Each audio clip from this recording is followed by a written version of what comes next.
Cinema థియేటర్లలో popcorn అమ్మకాలపై అయితే GST వేయడానికైతే కేంద్ర ప్రభుత్వం సంసిద్ధమైంది. ఇప్పటి వరకు పాప్కార్న్ అమ్మకాలపై జీఎస్టీ లేదు.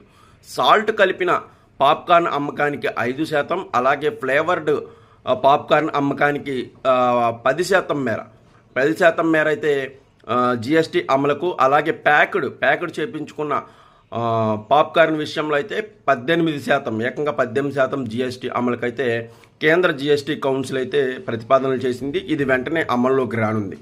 సో ఇప్పటికే సినిమా రంగం అంతంత మాత్రంగా ఉంటున్న వేళ, కుటుంబాలతో సహా సినిమాలకు తగ్గిపోతున్న వేళ ఇది మరింత ప్రభావం చూపే అవకాశం అయితే ఖచ్చితంగా ఉంది. సినీ పరిశ్రమకి ఇది దెబ్బ అని చెప్పొచ్చు.